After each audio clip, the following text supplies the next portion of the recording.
ताई क्या? जोर से बोलो ना, मुझे आवाज नहीं आ रही। ताई वो मेरी जान खतरे में है, मुझे आपकी मदद की जरूरत है, मेरी मदद कीजिए प्लीज। कौन हो तुम और क्या हुआ है तुम्हारे साथ? हाँ वो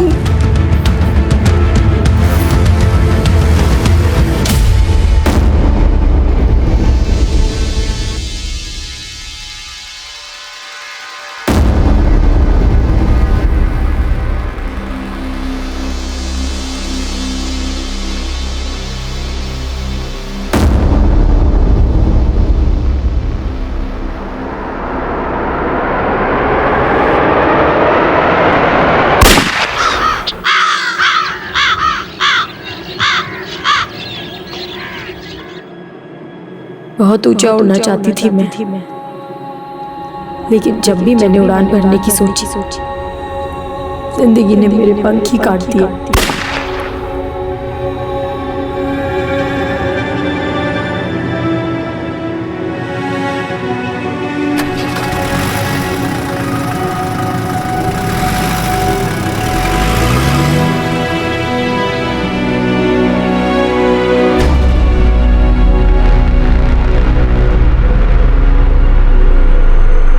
नमस्कार, मैं दिव्यांका त्रिपाठी दहिया क्राइम पेट्रोल सतर्क विमेन अगेंस्ट क्राइम की श्रृंखला में आपका स्वागत करती हूँ। हमने अक्सर मर्दों के मुंह से सुना है कि औरतों को समझ पाना बहुत मुश्किल है, उनके मन में क्या चल रहा है कोई समझ नहीं सकता। औरत एक पहेली की तरह है जिसे सुलझा पाना एक विद्वान का ही काम हो सकता है, लेकिन एक औरत को समझना इतना भी मुश्किल नहीं। एक औरत को सिर्फ और सिर्फ प्यार और सम्मान चाहिए। आज की कहानी भी एक ऐसी औरत की कहानी है जिसकी पूरी जिंदगी बहुत बड़ी लड़ाई थी, सम्मान की लड़ाई। उसने औरत होने के हर रिश्ते को बखूबी जीने की कोशिश की, लेकिन उसे मौत के घाट उतार दिया गया और उसकी मौत के साथ उसकी जिंदगी से जुड़े अनेकों रहस्य उजागर होने वाले थे। अब ये केस पुलिस के लिए चुनौतियों से भरा हुआ था और ये औरत पुलिस के लिए एक सबसे बड़ी पहेली बनकर सामने आने वाली थी। अगर ये मुट्ठी बंद हो तो इसमें क्या है किसी को पता नहीं चलता। एक नहीं देख, अगर मेरा हुनर किसी को पता नहीं चला तो मेरे जीने का क्या फायदा होगा, क्योंकि अगर इंसान को उसका मकसद नहीं मिलता तो उसके जीने का कोई फायदा नहीं होता है। पहेलियां मत बुझा, क्या है साफ साफ बोल। आई ये सर्टिफिकेट मुझे मेरी सिलाई क्लासेस से मिला है और ये कुर्ता देख रही है, ये मैंने खुद डिजाइन किया है और इसमें भी मुझे फर्स्ट प्राइज मिला है। अच्छा, तो देख, बहुत अच्छा है, ये तो अच्छी बात है। फिर समस्या क्या है तेरी? आई इस पूरी वाड़ी में मेरे हुनर को समझने वाला कोई भी नहीं है। देख, अगर मैं शहर जाऊंगी वहाँ मेरा खुद का बुटीक होगा, लोगों की लाइन लग जाएगी। आई फिर स्मिता कहाँ से कहाँ पहुँच जाएगी। स्मिता, एक बार तू ज्यादा उड़ मत बाबा, ज्यादा उड़ मत। एक बार तेरी शादी हो जाए ना तो फिर तेरा मर्द जो चाहे वो तू कर। हाई तो मुझसे पलड़ा झाड़ रही है। मैं काय को पल्ला झाड़ूंगी बाबा। एक विधवा अपनी बेटी की शादी कर ले, इससे बड़ी बात क्या हो सकती है। वो बाजू वाले गांव का लड़का आ रहा है तुझे देखने, वो तुझे पसंद कर ले बस। तेरी शादी के अलावा मैं कुछ नहीं कर सकती। हाय ना चाहके भी मुझे ऐसा कदम उठाना पड़ रहा है। जानती हो तुझे मेरी चिट्ठी पढ़ के धक्का लगेगा, लेकिन मैं किसी गवार से शादी करके अपनी जिंदगी दांव पे नहीं लगा सकती। मुझे जिंदगी में कुछ करना है, बहुत ऊंचा उड़ना है मुझे।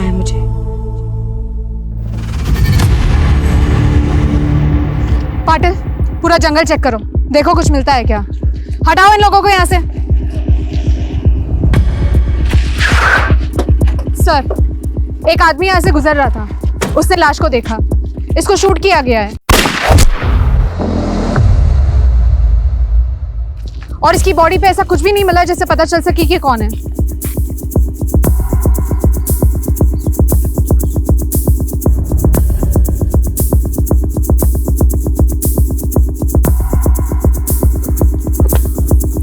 उठा सर। एस, हो सकता है इसका नाम एस से हो या फिर ये एस कोई सिंबल हो। सारी मिसिंग कमेंट स्कैन करो और आसपास पूछो, शायद किसी ने कुछ देखा। राइट सर, हटाओ इन लोगों को यहाँ से।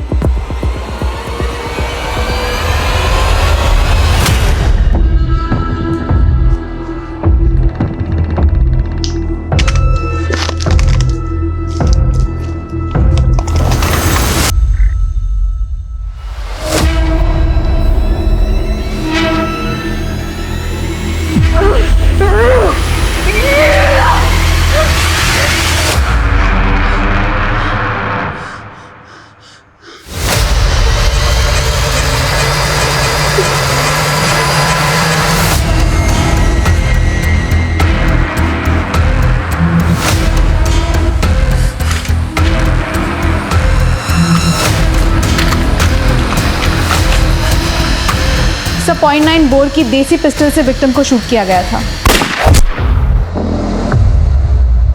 सर विक्टिम की मौत 25 नवंबर की शाम 6-7 बजे के आसपास हुई थी। मतलब बॉडी मिलने के तकरीबन 15-16 घंटे पहले। जी सर। और सर इस औरत के शरीर पे मारपीट के भी निशान है। मर्डर के पहले इसे बहुत ज्यादा मारा पीटा गया है। शिनाख्त की कोई लीड? नो सर, इसकी कहीं कोई मिसिंग कंप्लेंट फाइल नहीं हुई है। इसकी तस्वीर सभी अखबार में दो, शायद कोई पहचान के लिए सामने है। जी सर।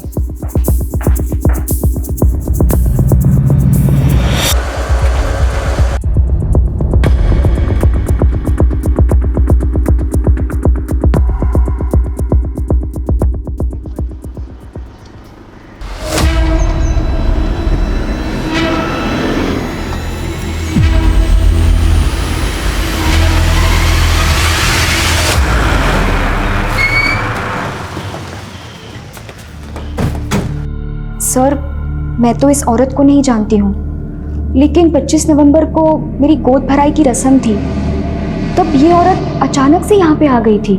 25 नवंबर, कत्ल 25 नवंबर की शाम को ही हुआ था। कितने बजे यहाँ आई थी? सर लगभग कोई 4-5 बजे होंगे। सर वो बहुत घबराई हुई थी और ऐसा लग रहा था कि किसी से बचते बचाते हुए वो यहाँ तक पहुँची है।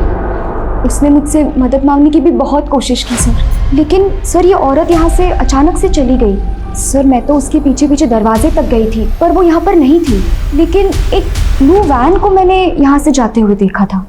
Blue van? जी सर। वैन का नंबर नोट किया आपने? नहीं सर, जैसे कर पाती वो वैन यहाँ से जा चुकी थी। अच्छा, ये वैन किस तरफ गई थी? सर यहाँ से दाएं बाजू।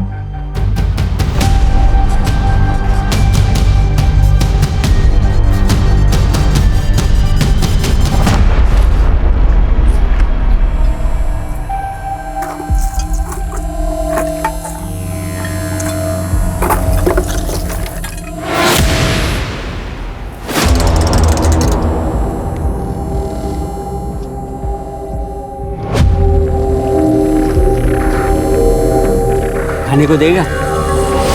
हैं?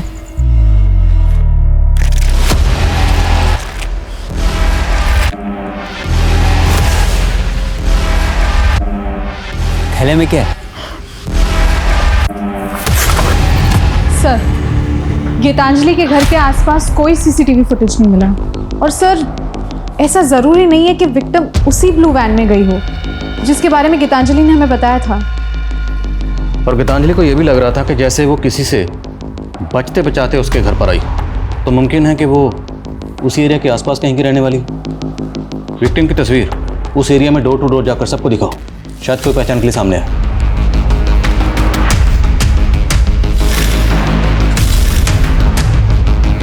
इसका नाम तो स्मिता है, हमारे यहाँ काम करती थी। करीब 1 हफ्ता से काम पे नहीं आ रही थी।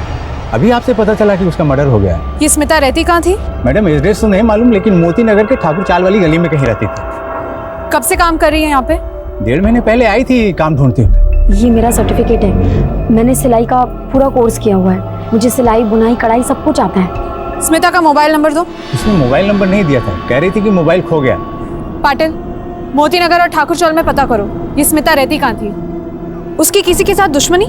इतना तो नहीं पता, लेकिन एक दिन जब मैं दुकान आया तो वो एक आदमी से झगड़ रही थी। तुम्हारी दिक्कत क्या है? तुम्हें समझ में नहीं आता क्या? मैंने कहा था ना मेरा तुमसे कोई वास्ता नहीं है। आज के बाद ना तो मेरे घर पे आना और ना यहाँ आना। चलो निकलो यहाँ से। सुनीता, क्या हुआ? कौन था ये? संगीता ने उस आदमी के बारे में मुझे कुछ नहीं बताया। वो आदमी दिखता कैसा है बता सकते हो? 40-45 साल का उम्र था उसका।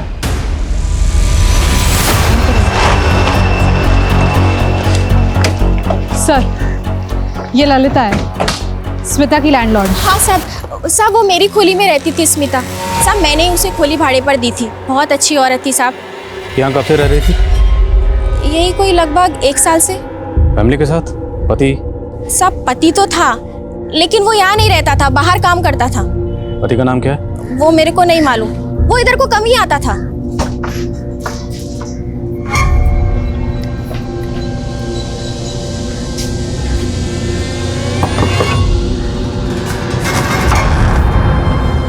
जी सरप्राइज। अच्छा, स्मिता और उसका पति रहने वाले कहाँ के थे? साहब नहीं मालूम। मतलब रेंट एग्रीमेंट बना होगा, उसमें नेटिव एड्रेस, गांव का एड्रेस कुछ तो होगा।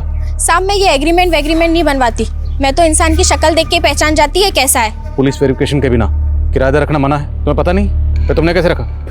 वो सब खोली खुलवा उसकी। सब कुछ चेक करो, देखो कोई आइडिया, कोई ऐसा डॉक्यूमेंट मिले जिससे स्मिता और उसके पति का गांव का एड्रेस पता चले। Check it.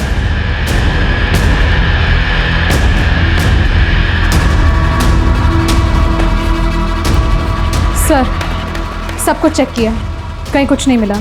न स्मिता का कोई आईडी, न स्मिता के पति से रिलेटेड कोई भी चीज़। सर, कहीं ऐसा तो नहीं कि स्मिता का आईडी भी कहीं गायब करवा दिया गया हो? प्रोसेस से पता करो स्मिता किस किस से मिलती थी और उसकी खोली में कौन कौन आता जाता था।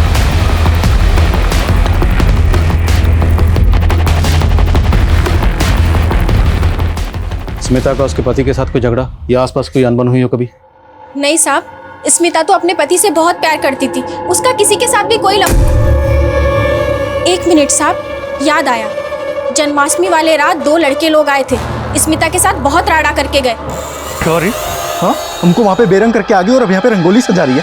जा यहाँ से। छोड़ मुझे। छोड़ मुझे। बोल रहा हूँ ना। अब निकलेगा यहाँ से या मार खा के जाएगा? जा रहा हूँ। दर्जी की दुकान पर एक 40-45 साल का आदमी स्मिता से झगड़ा करके गया और दूसरा स्मिता का पति, वो कहाँ रहता है, क्या करता है, इसके बारे में किसी को कुछ पता नहीं। और तीसरा 20-22 साल के 2 जवान लड़के जो उस दिन स्मिता से झगड़ा करके गए, ये सब कौन है? हमें इन सब के बारे में पता लगाना होगा। लेकिन सर, हम इन लोगों को पहचानेंगे कैसे?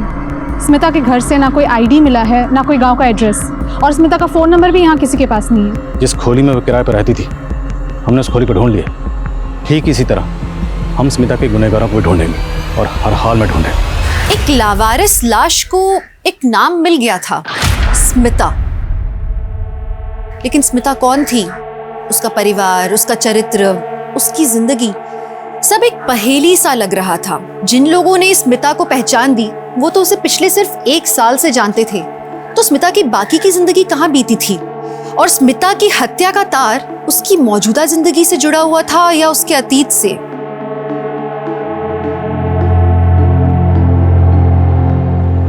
माँ का रिश्ता ठुकरा के मैं अपनी नई जिंदगी लिखने जा रही थी, लेकिन इस जिंदगी ने हर कदम पे मेरा अलग ही अंजाम लिख रखा था।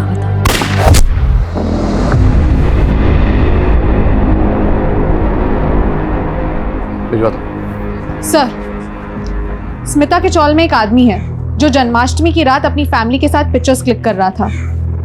उन पिक्चर्स में ये 2 लोग कैप्चर हुए हैं जो स्मिता के साथ उस दिन झगड़ने गए थे। मैंने स्मिता की लैंडलॉर्ड ललिता से ये क्रॉस चेक किया है, ये वही 2 लोग हैं और इसी बाइक पे बैठ के वो वापस गए थे। आरटीओ से जरा पता लगाओ ये बाइक किसके नाम पर रजिस्टर्ड? हटिए हटिए, पीछे हटिए, पीछे आइए सर। ये देखिए, कचरा बीनने वाली की लाश मिली है सर।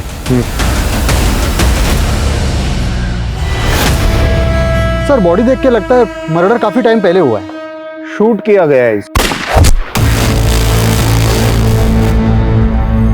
मराठे, एक कचरा बीनने वाले को भला इस तरह से कौन मार सकता है? एक काम करो, पूरे एरिया को अच्छे से छानबीन करो। सर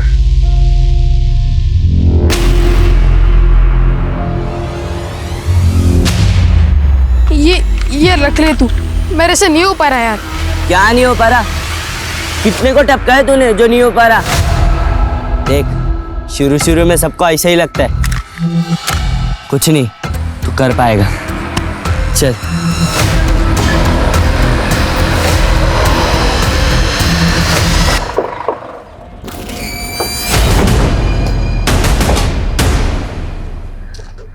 तो ही माई है? हाँ साहब, क्या बात है? स्मिता को जानता है? मर्डर हुआ इसका। इसी से मिलने गया था ना तुम जन्माष्टमी की रात को झगड़ा करने? साहब वहाँ मैं कोई झगड़ा करने नहीं गया था, मैं तो अपने दो जोगी के साथ ऐसे ही चला गया था। कौन जोगी? साहब वो स्मिता जोगी की बीवी थी। हाँ साहब, स्मिता मेरी बीवी थी, लेकिन वो मुझे धोखा दे रही थी साहब। कैसा धोखा? साहब वो मुझे छोड़ के उस मनोज के साथ भाग गई। कौन मनोज? साहब पहले तो उसने मेरी बीवी मुझसे छीन ली और फिर मेरी बीवी ने मुझे उससे पिटवाया। सब क्या हो रहा है? हाँ क्या हो रहा है सब? ये सब कर रही है तू मेरे पीछे, चिपक रही है उसको। हाँ ये सब कर रही है तू। ये तभी से बात करना। तू कौन होता है? पति हूँ मैं उसका, बीवी है मेरी। बस करो, छोड़ दो उसको, छोड़ दो उसको। मुझे पिटवाने के बाद वो दोनों वहां से भाग गए। स्मिता उसके बाद कभी नहीं लौटी। जन्माष्टमी की रात को इसके साथ धमकाने गया था ना स्मिता को? तो साहब मैं गया था, लेकिन मैंने उसको मारा नहीं साहब। साहब मैं आपको सच बता रहा हूँ, आप मनोज को पकड़ लो साहब। साहब वो सब बताएगा कि उसने स्मिता के साथ क्या क्या किया। कहाँ रहता है मनोज? साहब वो बोरीवली में।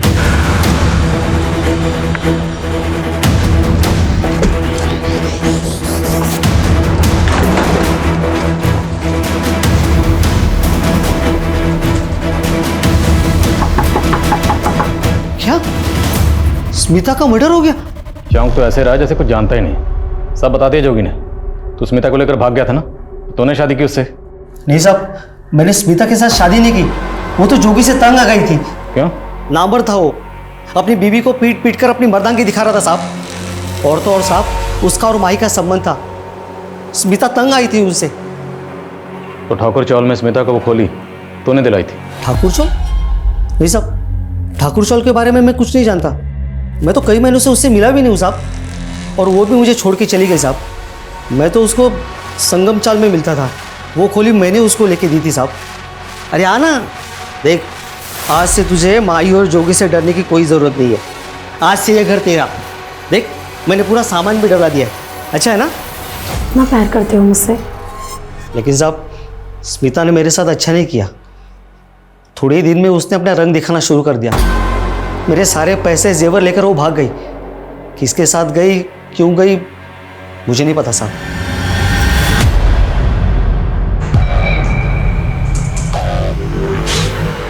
मराठे, पता करो ये बच्चा कौन है जिसके हाथ में गन थी। सर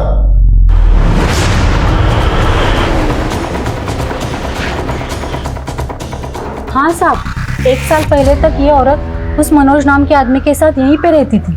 अच्छा, ये मनोज बता रहा था कि स्मिता उसके घर से कुछ पैसे और गहने वगैरह लेकर भाग गई।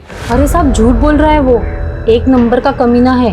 वो तो खुद अपनी बीबी को छोड़ के उस पे लट्टू हो गया था, और जब उसकी बीबी को पता चला तो उसने उसका जीना ही हराम कर दिया। अच्छा, मनोज की बीवी के अलावा स्मिता को यहाँ आसपास किसी और से कोई झगड़ा? नहीं साहब, लेकिन हाँ एक बच्ची भी उनके साथ रहती थी।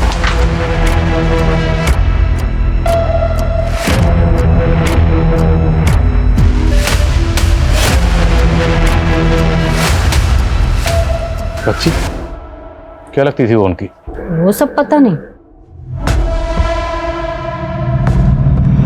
साहब आप ही बताइए, अगर कोई औरत किसी के पति को बहलाएगी फुसलाएगी तो बीवी चुप तो नहीं बैठेगी ना साहब? आरती तो नहीं उतारेगी ना उसकी? और वैसे भी अच्छा हुआ इसके साथ, भाग गई ना सब कुछ लेकर। भाग गई या तूने उसे भगा दिया इस दुनिया से? नहीं साहब, मैंने उसके साथ ऐसा कुछ नहीं किया साहब, आप लोग मेरे ऊपर शक मत कीजिए। हाँ इसने अगर कुछ किया है ना तो डाल दो उसको जेल में। तू चुप कर रहा, क्या बोल रही है तू? तुम्हारे और स्मिता के साथ जो बच्ची रह रही थी वो कौन थी? साहब बच्ची? कौन बच्ची रे? कौन बच्ची? अरे बता रहे तो दे मुझे साहब। वो स्मिता की रिश्तेदार थी साहब। कौन थी? नाम क्या था? कहाँ की रहने वाली थी? उसका नाम कोयल था साहब। बस स्मिता ने मुझे उसका इतना ही बताया था। स्मिता और बच्ची के साथ रह रहा था, तो तुझे नहीं पता वो बच्ची कौन थी? सब सच बोल रहा हूँ साहब, मुझे कुछ नहीं पता साहब।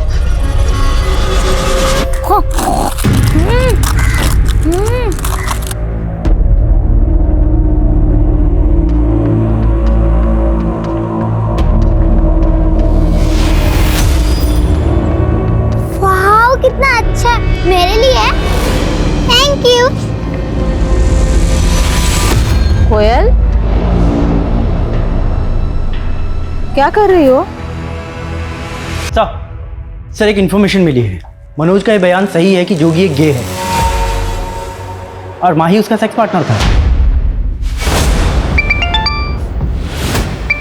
Excuse me sir. और सर स्मिता जोगी से शादी करने से पहले जोगी के पिता की फैक्ट्री में मजदूरी किया करती थी। स्मिता जोगी के फादर की फैक्ट्री में मजदूरी करती थी। जोगी के फादर को बोलो। सर, एक इन्फॉर्मेशन मिली है। जिस एरिया में स्मिता की लाश मिली थी वहां से करीब 15 किलोमीटर दूर एक लावारिस वैन मिली है जिसका कलर ब्लू है। सर ये औरत यहाँ से अचानक से चली गई। सर मैं तो उसके पीछे पीछे दरवाजे तक गई थी पर वो यहाँ पर नहीं थी, लेकिन ब्लू वैन को मैंने यहाँ से जाते हुए देखा था।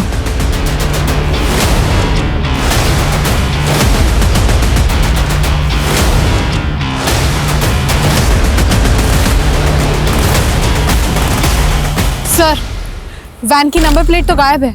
गाड़ी की चेसी नंबर से आरटीओ में पता करो कि वैन किसके नाम पर रजिस्टर्ड है। गीतांजलि को शक था कि स्मिता को किसी ब्लू वैन में ले जाया गया। हो सकता है वही ब्लू वैन। और फ्रेंसिक को बुला। Right sir. हाँ सर, स्मिता मेरी फैक्ट्री में काम करती थी और जोगी को स्मिता पसंद थी, वो उससे शादी करना चाहता था, इसलिए मैंने उसको एक दिन अपने घर मिलने के लिए बुलाया। देख बेटा स्मिता, मैं सिर्फ इतना बोल सकता हूँ कि मेरा बेटा तुम्हें हमेशा खुश रखेगा। वो तुमसे बहुत प्यार करता है। क्यों, करेगा ना शादी? तो आपने स्मिता को अपने बेटे के बारे में सब कुछ साफ साफ बताया था? उसे बताया था कि आपका बेटा जोगी गे है? सर मैं माही को जोगी से दूर करना चाहता था। पहले बदनामी बहुत हो रही थी, इसलिए मैंने स्मिता को। स्मिता रहने वाली कहाँ की थी? उसका एड्रेस? सर स्मिता हमारे फैक्ट्री की मजदूर थी और कभी उसने कोई पेपर हमें दिए नहीं और मैंने भी उससे नहीं मांगा, और फिर बाद में उसने मेरे बेटे को छोड़ भी दिया था। स्मिता ने आपके बेटे को छोड़ा इसलिए तो दर्जी की दुकान पर आप उससे झगड़ा करने गए थे? नहीं सर, ऐसा कुछ भी नहीं था। जब से स्मिता जोगी को छोड़ करके गई थी मैं उससे कभी भी नहीं मिला, बल्कि जोगी और माही को लेकर के मैं।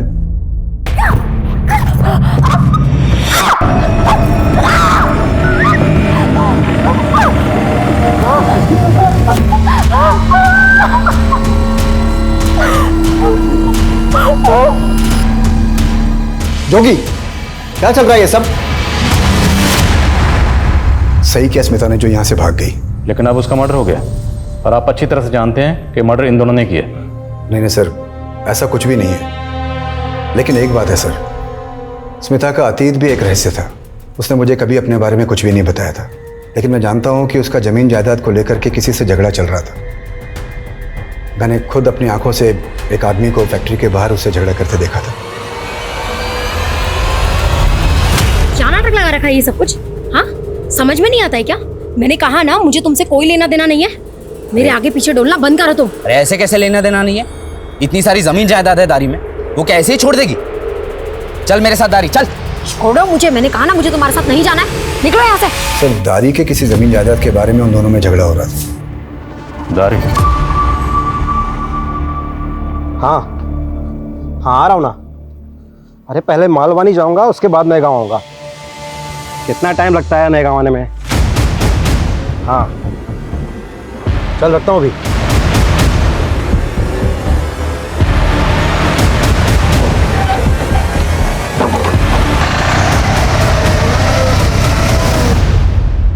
बोलो, क्यों मारा स्मिता को? सर हमने कुछ नहीं किया। तुम लोगों ने क्या किया और क्यों किया मुझे मालूम है। तुम दोनों का आपस में लफड़ा है। स्मिता वो थी कबाब में हड्डी, इसलिए उसे मारा ना? नफरत करता था स्मिता से मैं। नफरत? अरे स्मिता से ही नहीं, दुनिया की सारी औरतों से नफरत करता हूं मैं उनके जैसा क्यों नहीं दिखता? अगर मेरा बस चलता ना तो दुनिया की सारी औरतों को जान से मार दूं मैं। जब स्मिता को मैं नंगा करके मारता था तो मुझे जोगी के साथ प्यार करने में और ज्यादा मजा आता था। सर उस स्मिता के लिए बहुत बड़ी बात थी कि उसके गले में मेरे नाम का मंगलसूत्र था। क्या बड़ी बात थी? हाँ क्या बड़ी बात थी? बल्कि तूने शादी करके उसकी जिंदगी बर्बाद कर दी थी। अब बताओ, तुम दोनों ने स्मिता को क्यों मारा, कहाँ मारा और कैसे मारा? सर हमने स्मिता को नहीं मारा, लेकिन मौका मिलता ना तो जरूर मार देता। हम सच बोल रहे हैं, हमने नहीं मारा उसको सर। वो तो हम पता लगा लेंगे। मुकेश लगाओ जरा पता। सर लेकिन बात तो सुनिए सर मैंने पता किया है, दारी नाम की जगह नासिक डिस्ट्रिक्ट में है। नासिक पुलिस से कांटेक्ट करो, शायद स्मिता के गांव का पता चला। ओके सर, फोरेंसिक को वैन में ब्लड के ट्रेसेस मिले जो स्मिता के ब्लड के साथ मैच करते हैं। वैन किसकी है, कुछ पता चला? यस सर, ओनर का पता लग चुका है। उठाओ उसे। Right sir. अंदर कैसे आया तू? क्या कर रहा था इधर? नहीं मुझे नायगांव ही जाना था। ये नायगांव ही है ना? नायगांव जाना है? येड़ा समझा है मेरे को? येड़ा समझा है? चोरी करने का आया साला? चोरी नहीं किया। चल साले तू चल चल, तेरे को पुलिस में दूंगा, 2-4 डंडे पड़ेंगे सब खत्म।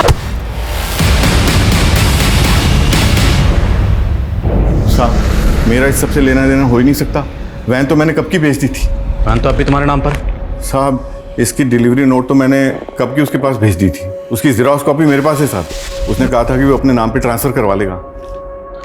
था कौन वो आदमी? साहब वो मैंने इंक्वायरी नहीं किया साहब उसके बारे में, लेकिन अच्छी कीमत दे रहा था साहब, इसलिए थोड़ा लालच आ गया साहब। चेहरा देखा था? स्केच बनवा सकते हो? नहीं साहब इतना तो ध्यान नहीं है साहब। हाँ लेकिन सामने आएगा तो पहचान लूंगा साहब। ठीक है जा।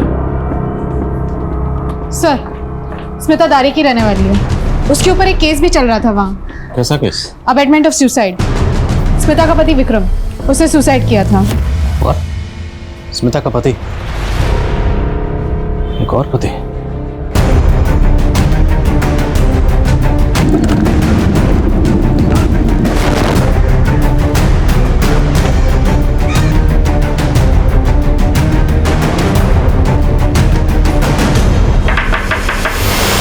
मैंने अपने बेटे विक्रम की शादी स्मिता से की थी, लेकिन उसने तो मेरे भोले भाले बच्चे की जान ही ले ली।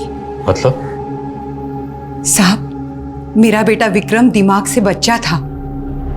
10 साल पहले स्मिता की आई मामा मामी को लेकर उसका रिश्ता लेकर आई, लेकिन उसके पहले ही मैंने अपने बेटे के बारे में उनको साफ बता दिया था। और फिर स्मिता को बड़ा घर चाहिए था, शहर जाना था, और मैंने सोचा शादी के बाद हम सब चले जाएंगे शहर में। लेकिन शादी के कुछ समय बाद स्मिता ने रंग बदलना शुरू कर दिया। नहीं मुझे खाना नहीं खाना, नहीं तुम मेरे साथ रहोगे। नहीं नहीं नहीं नहीं नहीं सुनो, तुम मेरी पत्नी हो ना? हाँ। तुम मेरी पत्नी हो तो मैं गाना गाऊंगा और तुम डांस करोगे। पहले खाना खा नहीं उसके बाद नहीं नहीं नहीं, पहले आप गाना नहीं खाएंगे, पहले तुम डांस करोगे। चलिए नहीं पहले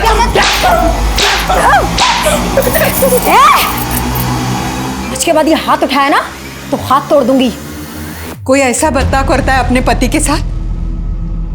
मेरा बेटा तो उससे बेहद प्यार करता था, लेकिन उसने तो विक्रम को मजबूर कर दिया और 1 साल में ही उसने खुदकुशी कर ली।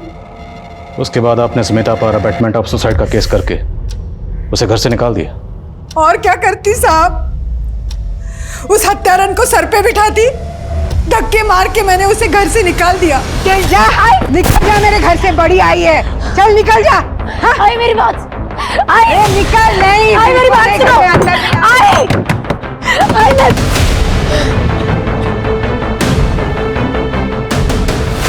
वैसे विक्रम के गुजरने के बाद कानूनी तौर पर इस प्रॉपर्टी पर उसकी पत्नी का भी हक था, स्मिता का। उसका? कैसे? मेरा बेटा चला गया, उसका हक चला गया। स्मिता की मां कहाँ रहती है?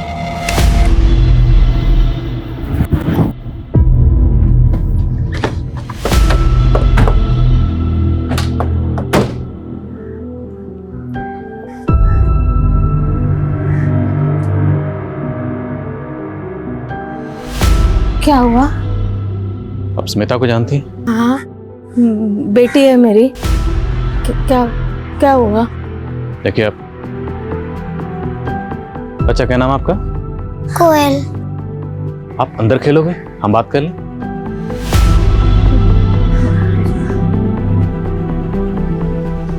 काय झालं? आपकी बेटी स्मिता अब इस दुनिया में नहीं रही।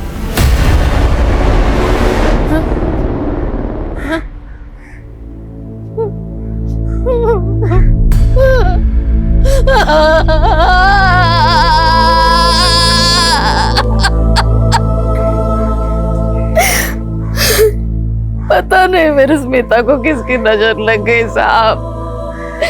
उसका एक ही सपना था साहब, शहर जाओ, बहुत नाम कमाओ, पैसा कमाओ, लेकिन मैं गरीब विधवा, मैं कैसे बेच सकती थी ना शहर उसको। मासी के गांव का एक रिश्ता तय कर दिया था मैंने, लेकिन वो भाग गए मुंबई अपने मामा मामी के घर। फिर कुछ दिनों के बाद उसके मामा मामी ने उसे बहला फुसला कर गांव वापस छोड़ दिया। जवान बच्चे की जिम्मेदारी कौन लेता ना। उसकी मामी ने वो रिश्ता लाया था विक्रम का, बोला बहुत बड़ा घर है, पैसे वाले लोग हैं, इसी बहाने मुंबई भी जा सकती है। तो स्मिता मान गई। मामी ने बोला लड़का भोला है, लेकिन ये नहीं बोला कि लड़के का दिमाग बच्चे का है।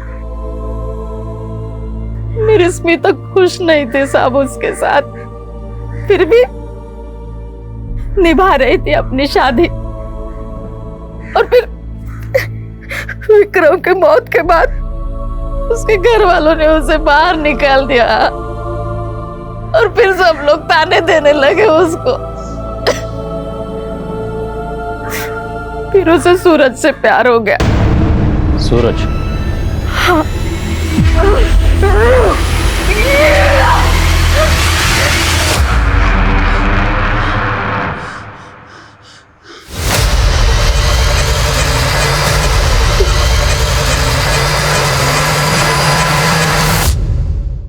बहुत प्यार करता था साहब उससे, उसके लिए कुछ भी कर सकता था वो। उन दोनों ने शादी कर ली, उनके 2 बच्चे भी हुए, कोयल और प्रज्वल। फिर उसके बाद वो नायगांव शिफ्ट हो गए। वहां सूरज को दारू की लत लग गई साहब, फिर घर में मारा पीटी होने लगी। एक दिन सूरज का मर्डर हो गया।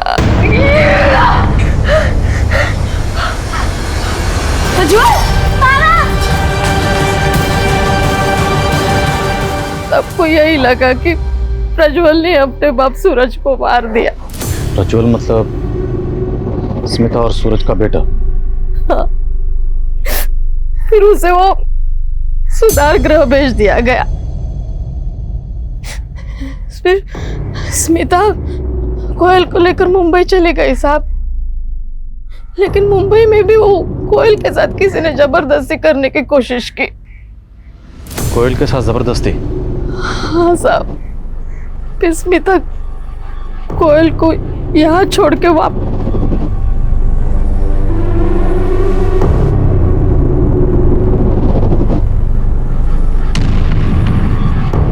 कोयल, जब आप मुंबई में अपनी माँ के साथ रह रही थी तो इस आदमी के साथ रह रही थी,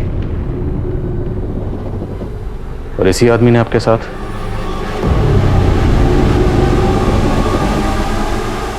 अंकल आप? क्या कर रहे हो? ड्राइंग बना रहे हो? हाँ। बहुत बढ़िया है। अंकल ये आप क्या कर रहे हो? अरे देखो छोड़ो मुझे। अरे हम एक खेल खेलेंगे, तुम्हें मजा आएगा। चुप चुप चुप चुप। अरे कुछ नहीं होगा, मजा आएगा। मैं बोल रहा हूँ ना, कुछ नहीं होगा। हाँ मेरी बात तो सुनो। कुछ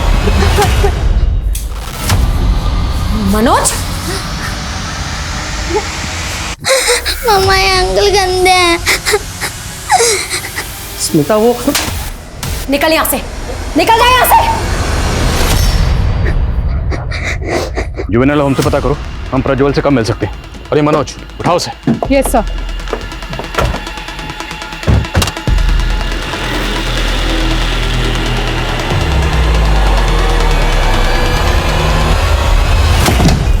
तुझे सुधार गृह से भाग के नहीं आना चाहिए था बाबा। क्यों आया तू? मैं क्या तूने? नानी मुझे पैसे चाहिए। पैसा काहे के लिए राजा? बदला लेना है मुझे। हम में से ज्यादातर लोग अपने अंदर और बाहर 2 अलग अलग जिंदगियां जीते हैं, जो जिंदगियां आपस में कभी मेल नहीं खाती। हम अक्सर कोशिश करते हैं कि हम लोगों की नजरों में वैसे ही दिखें जैसा हम लोगों को दिखाना चाहते हैं। लेकिन स्मिता क्या चाहती थी? जिंदगी के हर पड़ाव पर वो एक नया चेहरा लेकर सामने आई। स्मिता की मंशा कोई समझ नहीं पाया, या स्मिता की मंशा में ही कोई खोट थी, ये कह पाना बहुत मुश्किल है।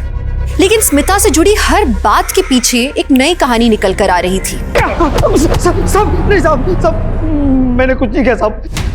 तेरे जैसा घटिया इंसान जब छोटी बच्ची के बारे में इतना गंदा सोच सकता है तो कुछ भी कर सकता है।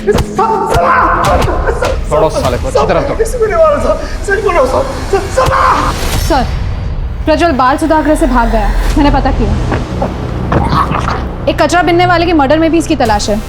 ये देखिए सीसीटीवी फुटेज।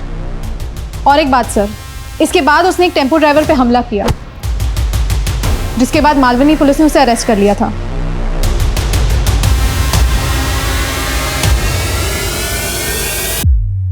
बोलो, उस दिन यहाँ पे एग्जैक्टली क्या हुआ था?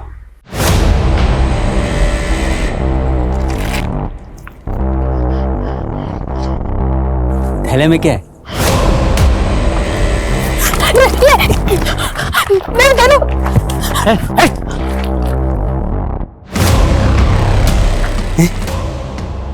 गन असली है?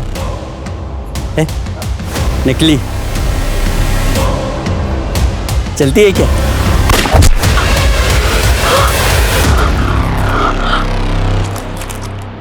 ये गन तुम्हारे पास कहां से आई? बोलो। तुम्हारी आई का मर्डर भी एक गन से हुआ था, किसने किया? सच सच बताओ। हाँ, मैंने ही मारा है अपनी आई को, मेरी वजह से ही वो। सर, बैलिस्टिक रिपोर्ट आ गई है। प्रज्वल की गन में मिली बुलेट और स्मिता को लगी बुलेट मैच नहीं करती। प्रज्वल की गन में मिली बुलेट और स्मिता को लगी बुलेट मैच नहीं करती। ये बच्चा झूठ क्यों बोल रहा है? किसने अपनी आई को मारा?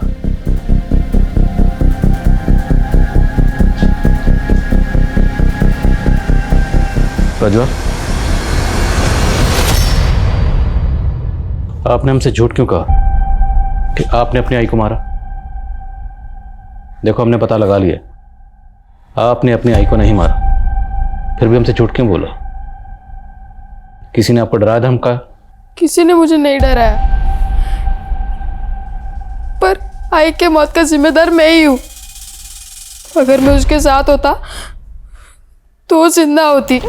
पर आपने अपनी आई को नहीं मारा, राइट? नहीं। तो आपने अपने बाबा को क्यों मारा? बोलो, क्या हुआ था? हम सब बहुत खुश थे, आई, बाबा, मैं और कोयल। आई हम सबका अच्छे से ख्याल रखती थी, लेकिन फिर बाबा नशा करने लगे, आई पर गुस्सा करने लगे। आई बहुत रोती थी, पर कभी किसी को कुछ नहीं कहती थी। फिर एक रात जब मैं अपने दोस्तों के साथ खेलकर घर आ रहा था, तब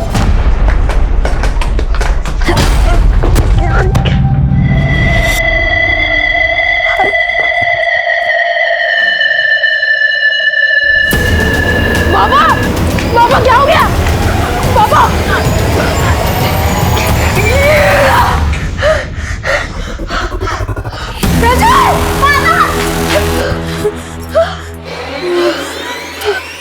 तो आपने पुलिस को बताया क्यों नहीं कि आपने अपने बाबा को नहीं मारा? मैंने बताया पुलिस को कि मैंने नहीं मारा है, फिर भी वो लोग मुझे ले गए। लेकिन उस आदमी के बारे में पुलिस को क्यों नहीं बताया?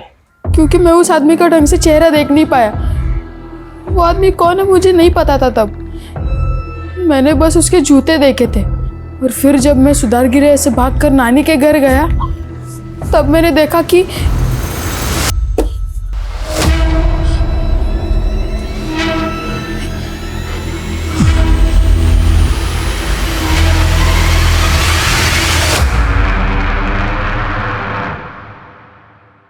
कौन था वो आदमी?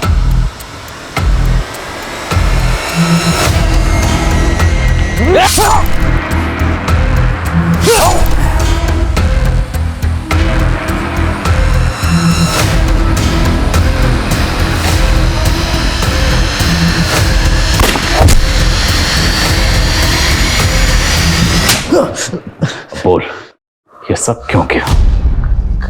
करीब 14 साल पहले स्मिता अपना घर छोड़कर मुंबई आई थी अपनी शादी से बचने के लिए सर। तभी वो मुझे भाग गई थी।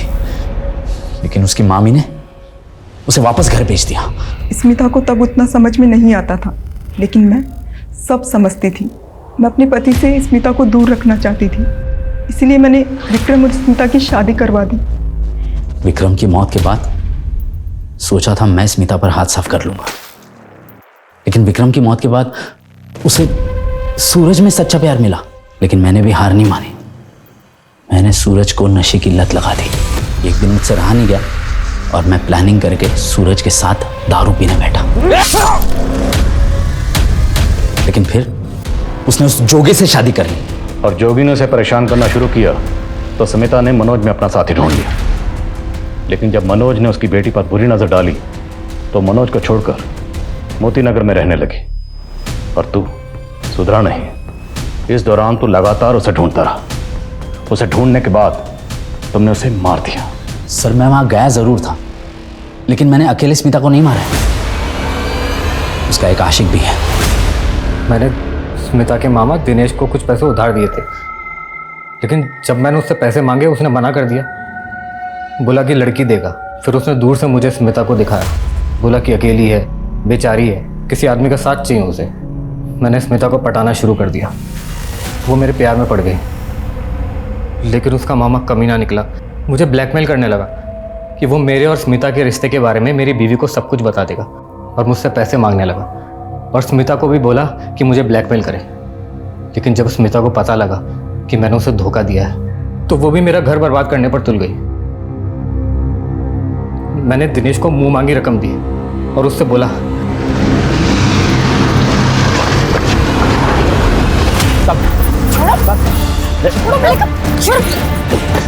पकड़ उसे। लेकिन वो भागकर मेरे घर चली आई। ताई हाँ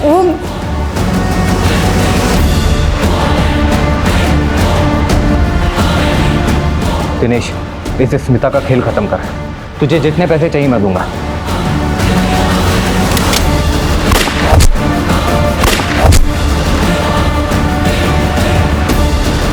अगर कोई सफलता चाहता है तो वो अपनी किस्मत को नहीं कोसता, बल्कि नई किस्मत लिखने के लिए लड़ता है। स्मिता भी अपनी जिंदगी को एक खुशहाली का मुकाम देना चाहती थी। एक अकेली औरत का हर मर्द हमदर्द बनने को तैयार रहता है, लेकिन जब कोई औरत अपनी अलग पहचान बनाने की कोशिश करती है तो उसका मददगार बनने की जगह उसके इर्द गिर्द के मर्दों के अहम को ठेस पहुंचती है। स्मिता भी एक खुशियों से भरी अच्छी जिंदगी चाहती थी। वो लगातार अपने स्वाभिमान के लिए लड़ना चाहती थी, लेकिन उसने क्या किया? वो अपनी किस्मत की लकीरों को खुद बार बार बिगाड़ रही थी, एक ही इंसान पे भरोसा करके, अपने मामा पर। उसने कानून का दरवाजा नहीं ठकठकाया और उसी की तरह उसकी मामी ने भी गलती की। स्मिता की तरफ अपने पति की बुरी नजरों से वो अच्छी तरह से वाकिफ थी, लेकिन जिस तरह से उसने अपनी किस्मत के साथ समझौता कर लिया, उसने स्मिता के लिए भी समझौते वाली किस्मत लिख दी। गुनहगार कितना भी करीबी क्यों ना हो, उसके गुनाह को कभी नजरअंदाज नहीं करना चाहिए, नहीं तो आप भी किसी गुनहगार से कम नहीं। इसी विचार के साथ मैं दिव्यांका त्रिपाठी दहिया लेती हूँ आपसे विदा। फिर मिलूंगी एक नए केस के साथ। तब तक देखते रहिए क्राइम पेट्रोल सतर्क, विमेन अगेंस्ट क्राइम। एक औरत पर वार, अब हर औरत का भार। जय हिंद।